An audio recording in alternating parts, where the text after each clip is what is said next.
Prayer is exercising our authority and causing it to happen. ప్రార్థన అనేది మనకివ్వబడిన అధికారాన్ని అభ్యాసము చేయడము, అలాగన అభ్యాసము చేయడం ద్వారా ఆ విషయాలన్నిటినీ జరిగేలా చూడటము.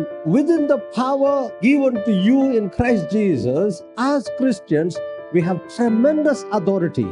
క్రీస్తు యేసునందు మీకివ్వబడిన అధికారము ఎంతో గొప్పదైన అధికారం అది. We have been given the name of Jesus to be used. యేసు నామము మనము ఉపయోగించుటకు ఇవ్వబడినది. And the Bible tells us anything is possible with that name. ఆ నామముతో ఏదైనా సాధ్యమే అని బైబిల్ చెబుతుంది. How many of you are using the name of Jesus? యేసు నామాన్ని ఎంతమంది ఉపయోగిస్తున్నారు? You pray in the name of Jesus? మీరు యేసు నామములో ప్రార్థిస్తున్నారా?